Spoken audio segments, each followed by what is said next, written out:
Yeah, so let's put our hands together for our final speaker of the day. It's Louis Thiery.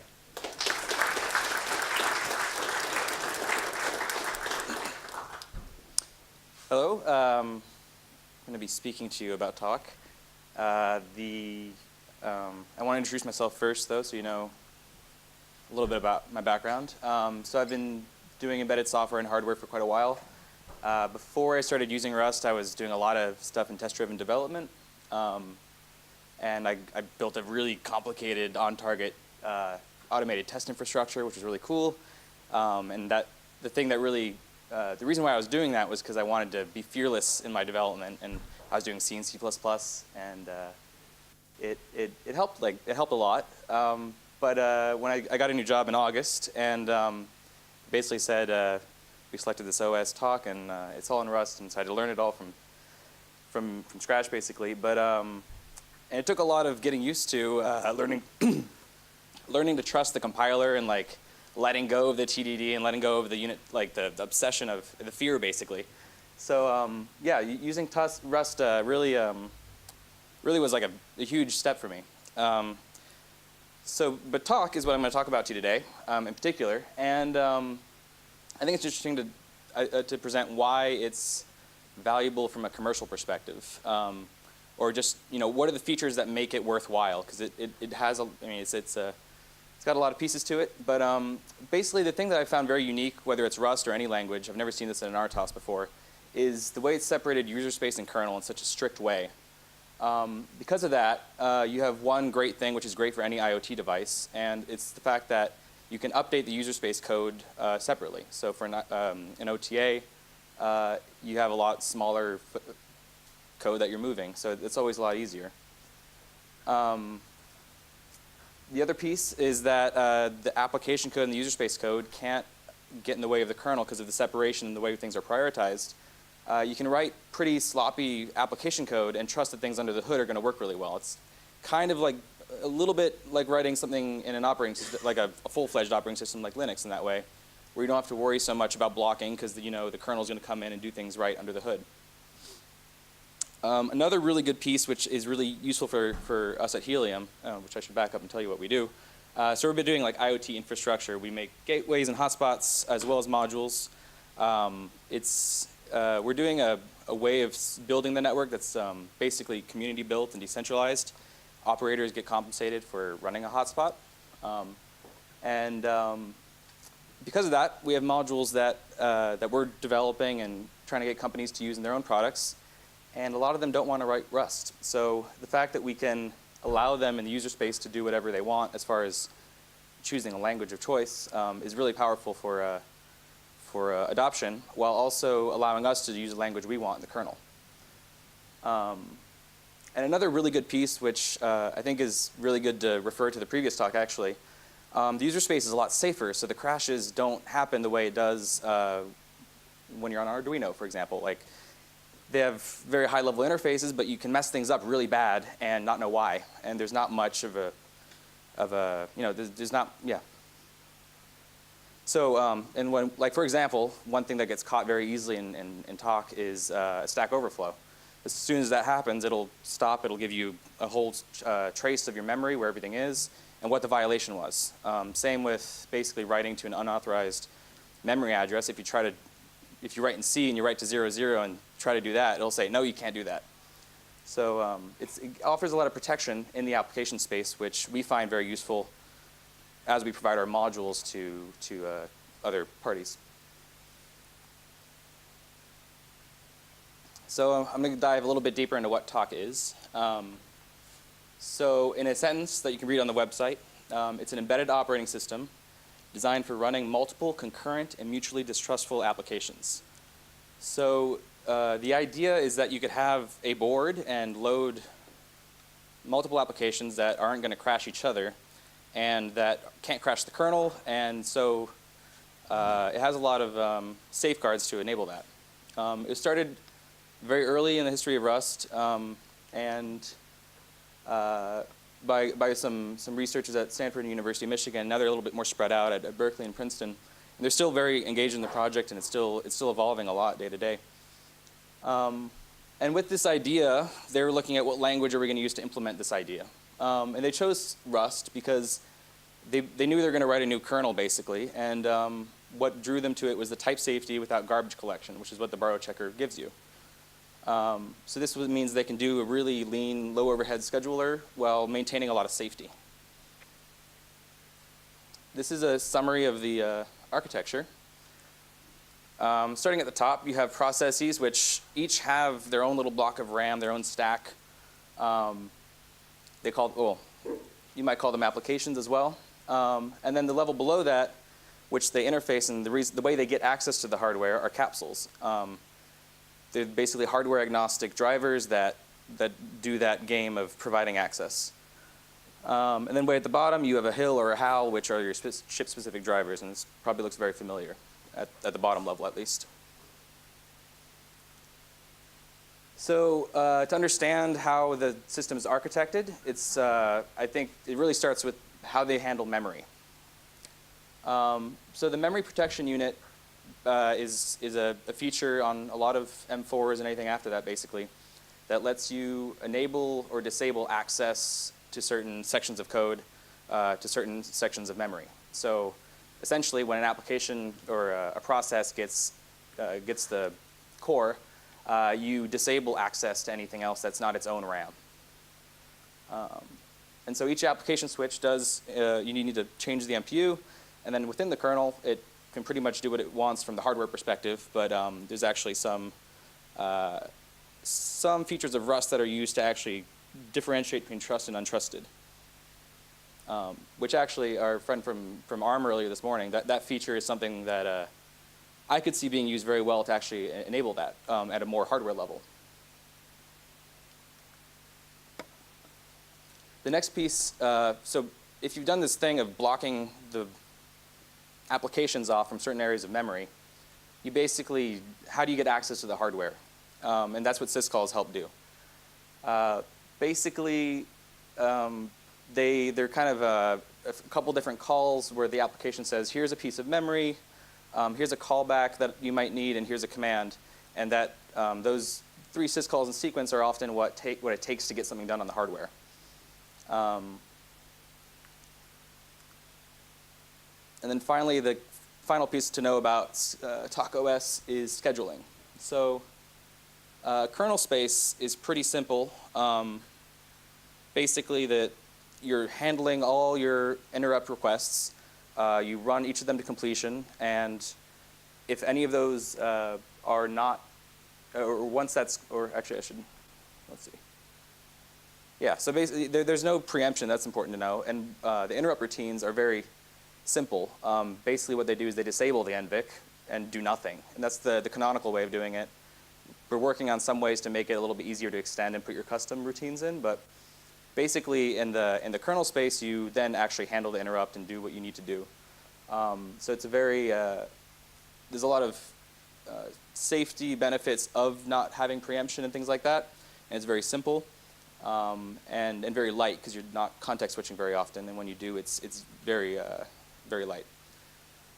If there's no interrupts to handle, if all the NVIC bits are cleared and things are good, then you actually start handling syscalls and interacting with applications, either giving them time because you just interrupted them to handle an interrupt, or they have a request that you now are fielding, or you have a callback that you need to dispatch to them.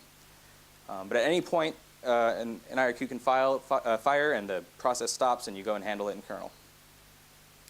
So those are kind of the building blocks. But I generally learn better by example, so I'm going to try to run through that whole song and game of a syscall going all the way from the top to the bottom. So this is what the application space looks like. It's a very simple, high-level API. And this is me trying to read the ID register from some Bosch sensor. And I'm trying to show where we're going up and down here. So that's what most users are going to be doing when they're building an application. They're going to be calling a driver that's also compiled in the binary of the application, but usually they wouldn't need to be writing this themselves, and that's what we would provide. And this is where we start doing the syscall sequence. So we put in this allow syscall, which sets up this situation. What we've done is put in a couple of the registers some numbers that we're going to use later to handle it once we switch the context to kernel. So that last assembly bit we call a supervisor, which basically gives control back to the kernel, and the application has not quite yielded. That's a different term for that, but given control then to the kernel. And I kind of cheated. I told you we were in application space, but how did we get there in the first place? So actually what happened is first, all the things were done. You can see here at the bottom, I have a laser. You basically have to do all this stuff with the MPU before you do this context switch. And then when we're coming back here, the context switch reason is going to be the fact that we had a syscall. So we're here allowing memory access to the driver that we're going to ask something of later. And the scheduler here is going to look up, the platform is basically the board that has a bunch of drivers in there or not. It matches the number that was slotted in one of the registers here, and it gives the capsule control, or it calls the capsule. Where are we? This is the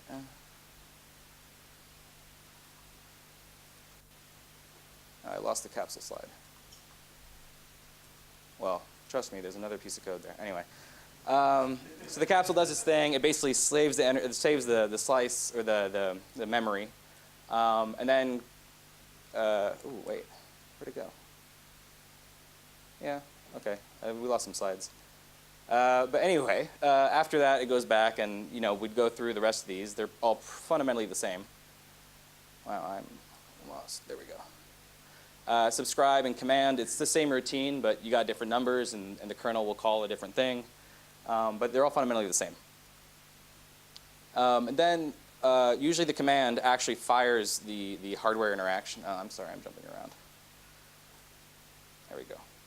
So the commands usually what will trigger the actual hardware interaction. So at that point, this driver yields, and in the kernel, it's dealing with all the NVICs that come from this I2C interaction. And there's no point where the application gets any more cycles because it's just yielded right here. It only gets more cycles again when the callback gets pushed in from the kernel driver here.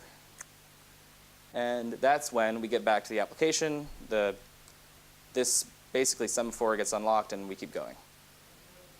So that's how it works.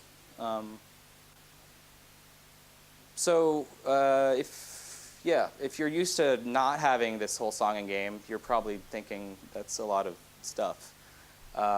And no, it's not very good for doing very real-time stuff, but it's the trade-off of all that safety that you get from being in application space. If you keep as much logic as you can in application space, you can take advantage of the fact that it's a very small code footprint for updating things. It's also my favorite thing about it is when I get C code or sensor vendor code, I can just dump it in application space. It doesn't matter what it's like. It's never going to actually get in the way because it's so protected up there, and it pretty much, as you saw, yields and gets out of the way for all the hardware interactions. And there's always the opportunity to extend the thing or extend the kernel space to provide a higher performance interface. So a good example is we did we're like GPS parsing, and initially we had a stream of bytes coming in. But every time we get the byte, we re-register everything, and we're missing bytes because it was not fast enough at a byte level. So you extend the interface. You say, okay, kernel, I actually need you to return full lines rather than byte-wise. So generally when you run into that issue of performance, you just push more responsibility down to the kernel, and you can then kind of keep your application space very high level. So now I want to transition to some areas of Tock that I'm personally working on, and especially after yesterday's workshop days. Anyway, so areas where I see Tock can advance a little bit and things that I'm personally going to be working on. So if you remember, Tock started pretty early in 2014. So for no fault of their own, they've replicated a lot of stuff that the embedded work group has now focused and made specific crates for. So That's something that I think is, well, if you look at this, for example, this is from, I got this somewhere at the workshop yesterday. But basically, we all want the same thing. We all want this hardware abstraction. I'm sorry, it's all mushed down there. But basically, down here, we have this hardware abstraction layer that we all kind of want. And the power of that is portability. But we lose a lot of that portability between projects if we have a HAL here that's different than this HAL over here. Because then we all, like, I want to use an NRF52. I'll do an implementation that fits this HAL, and then another one that fits that HAL, and I've just created more work for myself. So now that there is starting to be kind of a project that's just focused on embedded HAL, I'd really like to see Tock transition and focus on binding to that. So then suddenly we have chip support for everything that everyone else is working on without really doing a port. So that's one area where I see a lot of, yeah. So I mean, fundamentally, it's the same idea. The other piece for me was I only learned about SVG to Rust like 3 months into working on my project. And I was doing this stuff by hand. And I really like this interface for doing stuff by hand. And I was used to it because that's what I didn't see. But it's a lot of, my human hands make a lot of mistakes. So yeah, I mean, fundamentally, I think once you compile this code and you compare it to the stuff that SVG to Rust generates, it's probably very similar. These macros that that register bit fields goes over to, it's pretty much the exact same stuff as what SVG to Rust generates. But what's kind of annoying, and like I was kind of like struggling yesterday because this is how I'm used to touching my registers, and then I had to change to the kind of syntax that SVG to Rust has, which is slightly different, and I think compiles the same, and you know they're both equally valid. But it seems like a kind of an extra barrier, an extra thing that we have to learn now when it could be the same. And again, that's because no fault of anyone's, like, there's just parallel projects because they're all starting very early. But that's something that I'd like to try to reconcile as well. One thing that's kind of more on the like new stuff, I think there's a lot of potential with this the syscall barrier to create a very portable, or really portable and powerful feature that lets you run applications, for example, on a host machine. And if you basically map a physical interface that could be SPI or UART or wireless or whatever, you could essentially use a chip in slave mode via the syscall interface and do whatever with it. So that's cool for us because now we can sell like our wireless module to someone that wants to integrate it and do something, and we have slave mode for almost free. And it's cool because if you're developing an application, you can actually compile it and debug it on your host machine, use the hardware. Someone had a project this morning where they pretty much did that with the audio stuff. Like, you get this, if there was just an app to do that stitching together of the things, you get this feature and it'd be super portable on anyone that has a HAL crate that works with the stuff, and it'd be, it's pretty powerful. So anyway, that's all I have. I'll be around for the Impl days if people want to talk about things.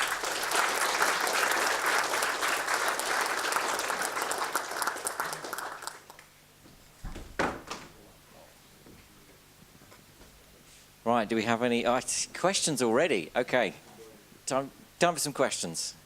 Okay, so question one was hard real-time on Tock-OS, and the second is, would you recommend it for secure applications? So for the first question, I don't know if there's any well, to do hard real-time is something that needs to start with at least making the interrupt vectors, or the function that the interrupt vectors jump to, more extendable than it currently is. And that's one thing I'm starting with currently. To provide hard real-time access to an application or hard real-time configurability to an application, that would be another step beyond that. I don't know. I mean, I haven't thought that far, I guess. And yeah, I don't know. Yeah. That's my answer, I guess. I don't know if that's a yes or no, but you know, that's the first step. And I think, but currently, I'd say it's not like even in kernel space, hard real-timeness is kind of weak at the moment because of the way that it's handled, which has its safety and simplicity benefits. But a lot of times, you're deploying a low-level device because you need real-time. So that's one reason I want to at least start with extending the vector or the interrupt vector abilities. For security, I would say it's definitely the guys who started this project, that was their main focus. So in general, I think it's going to continue to be a big focus. I don't think I know as much about security as you do, so I can't recommend anything. But as far as I can tell, it seems like a good fit. Balancing that with real-timeness is probably going to be the, yeah. Okay, so the question is, what platforms does Tock support? So all the M0 to M4 series, and there's, as someone mentioned earlier today, there's a pretty active branch working on the RISC-V stuff. Beyond that, I think that's it. And one thing to know that's pretty important is basically at least having the MPU capability ends up being pretty important for getting the kind of safety guarantees that we talked about for application space. You can put this on an M0 with no MPU, but it ends up not benefiting from the same like memory and random stuff that you could do being protected from hardware. So I'm going to add a follow-on question. Has anyone started looking at the ARM V8M trust zone stuff? I know you mentioned it was interesting, but has anyone started that work, or TBD? Not that I know of, but I forgot his name, but the guy who presented this morning talked to me about it, and I know who would be very interested in working on that with him. So I wouldn't be surprised if it's done pretty quickly, actually, because there's I glossed over it, but basically in the kernel there is a concept of trusted and untrusted areas, and I think it's a perfect fit for what they've implemented in software with Rust and the type checking. They actually kind of hijacked that to do some kind of permissions thing. And it's pretty clever, but it is software implemented. So I think an idea of doing that using a hardware feature would be right up their alley, right up the alley of the where the project's trying to go. Okay, so this was a tricky question. There's two HALs. Which one's going to win? I'm in the embedded working group, so I'm going to recuse myself. I'm going to hand this straight over. I really can't speak for the community because I would say I'm one very recent small contributor. I can say I personally would rather see it move towards the embedded workgroup HAL because from a, again, personal opinion perspective, Tock covers a lot of ground, and having it instead focus on the things that it specializes in would be a lot more powerful and provide a lot more portability and keep us, the small Rust embedded development community focused and not porting chips to multiple platforms to get the benefit of the platforms. So that's my personal opinion, and I'm going to work towards making that happen, but I can't say that would be the consensus of the community yet, because I think, at least for me, it's kind of an early thing I'm working on. I've felt that a little bit, but I think I will say there's one restriction that the project's given itself that makes things a little hard to do is for code auditing, they've often decided not to include external crates. What I'd like to see is add more flexibility there, because and they do want to do that for an auditing reason. I think allowing the person compiling the kernel to maybe select things and creating some flexibility there, for example, would be nice. And I think from my perspective, I'll probably at least be working on something that enables that. Whether we find a way to kind of give everybody what they want in that project is kind of hard to say. Okay, any plans for multi-core?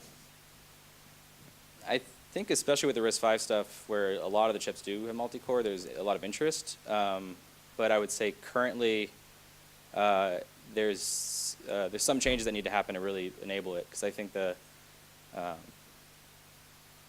it's kind of a long story, but I see a future and an interest in it from the community, but it's not there yet, I would say. And I will go more in detail later with you if you'd like. Okay, so I think we'll call it there. Let's put our hands together for our final speaker, Thiery.